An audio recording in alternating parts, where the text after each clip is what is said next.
So I keep giving examples of this, personal examples, because I really want you to get it. Like, you're ingrained in your brain. I know I keep talking about this one section. I have a few more sections to talk about over and over again because it was like an aha moment.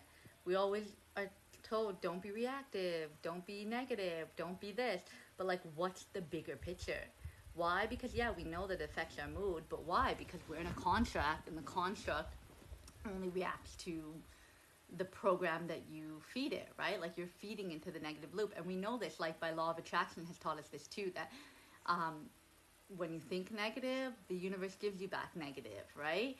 But the deeper scale is, why does it give you back negative? Because it's observing everything that you're doing and it's just responding on behavior. So that's why I like this guy, because he explains things on a deeper level, right? And that's what he just said about the imagination, the part that I just read before I went for the laundry.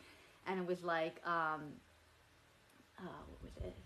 So our tools in this, so it's a holographic field, have never changed. It's our tools to navigate through this mirrored reality, right?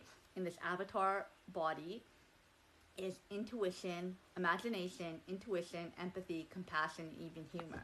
And it's funny because when I pull my tarot cards, one of the emotions on there is humor. So it's like always there's signs within this construct that it gives you to make you understand things better. So an imagination, all these things that I just listed are all the emotions that are on the emotion tarot card that I have, the pack, right? That I've done readings on before. And it's so true that, like, for example, imagination. From young, I was always stuck in my imagination, like not really in this reality, just living my fantasies out in my imagination. That my grade one teacher, I've mentioned this story before, was like, Ashley doesn't focus on anything I say. She's just twirling her pencil. And my oldest son's a little bit like that. That he's just caught in his imagination too, seeing what he wants to do, seeing where he wants to go, like just in his imagination at school too. He doesn't want to focus, but we've had a talk and he's focusing better because he knows the significance and the importance of just learning, right? Like paying attention. And we're in the system as of right now, so we got to do things to be a part of the system, right? If we leave the system, then we don't have to listen to what they're doing. But it's still beneficial for him to learn to read and write. That's like the most crucial thing. And the information that he learns, we can talk about that together. But basically, what was the point of my story? Imagination. So imagination is so crucial because that's what changes our field. So it's like, instead of getting caught up in the negative programming and reacting to the external stimuli that's affecting you and draining you, use your imagination, channel, share messages, do what your soul is calling you, right? That's why musicians have such an impact on us. Why? Because they're channeling the frequency, they're channeling the beat, they're channeling the melody, they're channeling the words. Everything resonates with us on a soul level because they're using their imagination to create. They're using their humor to create. They're using their emotions, their empathy, every part of them to create, right? That's where some paintings like people relate to, because same thing, right? So it's like one of those things that we have the tool, intuition. When we trust our intuition, like right now, my thoughts were telling me, don't record a message, you can't handle it, it's not worth it, just whatever, right? Like, give up almost.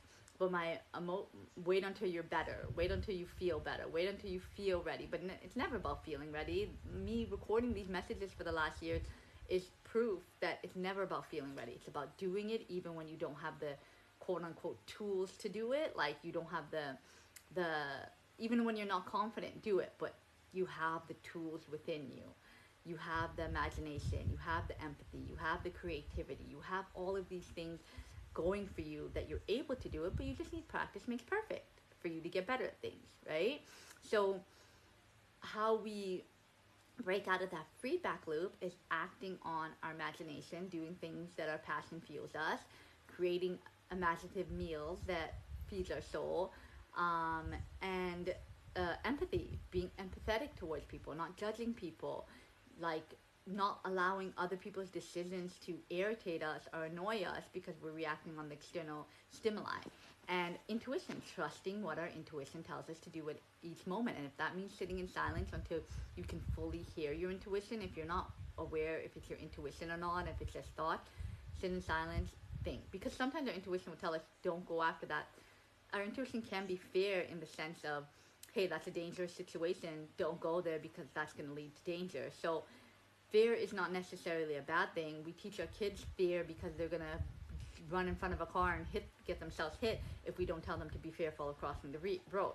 That's where we can't just label everything as like, don't live your life in fear. And I say it too, right? But we have to be specific about those things. And we think that people just understand it's common sense. Like, obviously, we're not talking about running in front of a car.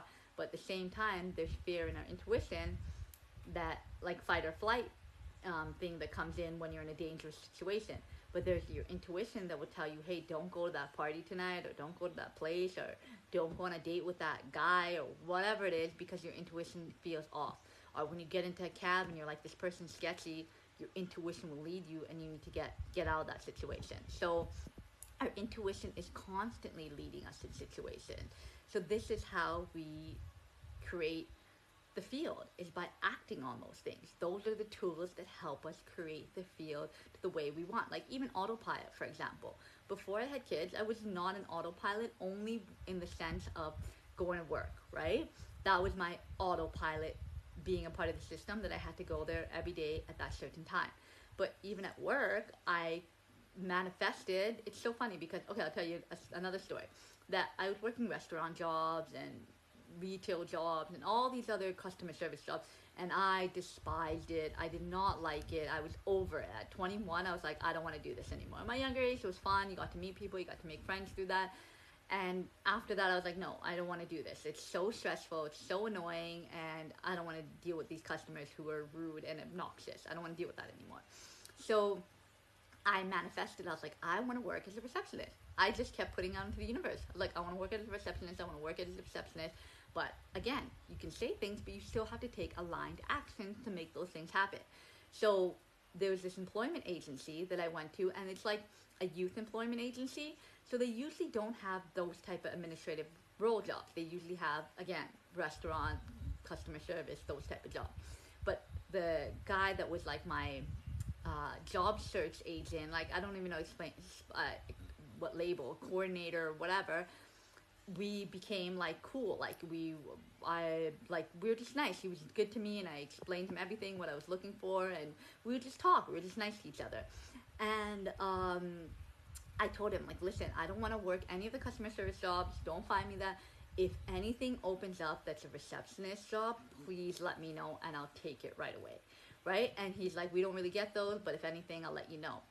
And of course, within, I don't even know if it was the next few days or a week later, whatever, I don't know the timeline, it wasn't that long after, but he's like, hey, he called me right away. The first person he called, he's like, hey, I have the fluke of a luck, this receptionist position that just opened up. It's not a full receptionist, it's a receptionist slash like copy room job, but you're going to be a lot of time reception. You just have to go to copy room sometimes, right?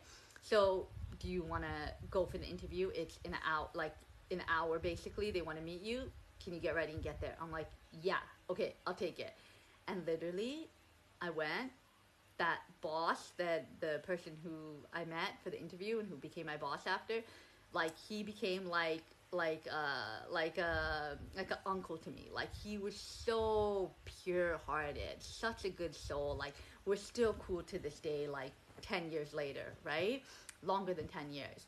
And it's like he treated me like a daughter, you know? He treated me like with such kindness and respect. And every time, so I ended up getting that job, right? Obviously.